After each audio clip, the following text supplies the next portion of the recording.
জীবনের সবচেয়ে গভীর বন্ধন শুরু হয় নিজের সঙ্গে। যদি আপনি নিজেকে ভালোবাসতে শিখেন তাহলে আর কেউ আপনাকে একাকিত্বের বেড়াজালে ফেলতে পারবে না।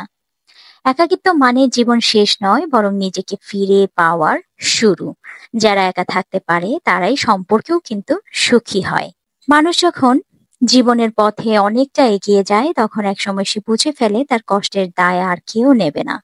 যাদের উপর ভরসা করেছিল তাদের অনেকেই একে একে সরে গেছে। যাদের কাঁধে মাথা রেখতে চেয়েছিল বা রেখেছিল তারা ব্যস্ত ছিল নিজেদের বোঝা নিয়ে।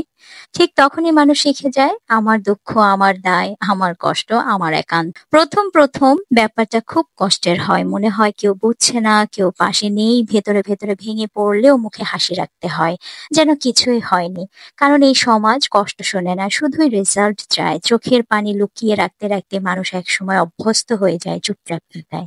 সে আর কারো কাছে কিছু আশা করে না, বরং নিজেকে গুটিয়ে নেয়। কথা কমে যায়, বন্ধু কমে যায়, ফোনের রিংটোন কমে যায়। কিন্তু চুপ থাকা মানে দুর্বলতা নয়, এটা এক ধরনের শক্তি। কারণ তখন সে বুঝে যায় জীবন মানেই নিজের ভেতরের যুদ্ধ। আর সেই যুদ্ধে সবচেয়ে বড় সঙ্গী হলো সে নিজেই। প্রত্যেকে তার নিজের যুদ্ধে একা। এই উপলব্ধি থেকে মানুষ এক ধরনের শক্তি খুঁজে পায়। নিজেকে বুঝতে শিখি, এটাই আসলে আত্মরক্ষা, এটাই পরিণত হওয়া। কেউ যখন বলে তুমি অনেক বদলে গেছো, তখন তার উত্তর হয় না, আমি শুধু বুঝে গেছি কে আমার আর কে আমার নয়। জীবনের এই সত্যটা কঠিন, কিন্তু একবার মেনে নিলে মানুষ আর কাউকে দায়ী করে না। কেবল নিজেকে সামলে নিয়ে সামনে পথে হাঁটতে শিখে যায়, নীরবে দৃঢ়ভাবে। একাকিত্বকে মেনে নিয়েও জীবনকে আনন্দময় করা যায় যদি আপনি তা অভাব না, বরং আত্মিক উপলব্ধি হিসেবে দেখেন। দৃষ্টিভঙ্গি অনেক বড় একটা ব্যাপার। আপনি দৃষ্টিভঙ্গিটা বদলালেই দেখবেন আপনার ভেতরের সেই শক্তিটা উপলব্ধি করতে পারবেন। মানুষ তখনই একাকিত্বে ভেঙে পড়ে যখন ভাবে আমার জীবনে কেউ নেই। কিন্তু আপনি যদি ভাবেন এই সময়টা আমার নিজের জন্য, তাহলে একাকিত্ব হয়ে দাঁড়ায় এক আশীর্বাদ। মাঝে মাঝে দেখবেন অপ্রয়োজনীয় মানুষের ভিড়েও কিন্তু অনেক সময় একাকী লাগে।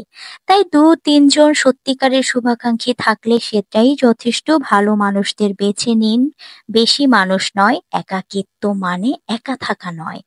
এই জিনিসটা, এই উপলব্ধিটা যখন আপনার ভেতরে চলে আসবে তখন দেখবেন আপনি নিজেকে অনেক হ্যাপি রাখতে পারবেন। অনেক, অনেক বেশি হ্যাপি থাকবেন আপনি।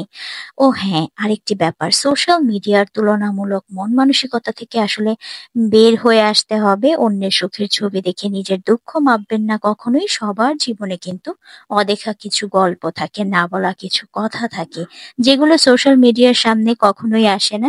শুধু সুখের ২-৪টে ছবি দেখে নিজের দুঃখগুলোকে সেখানে মাপতে গেলে শুধু কষ্টই বাড়বে। আপনি নিজের গল্পের লেখক হন, অন্যের গল্পের দর্শক নয়। ধন্যবাদ।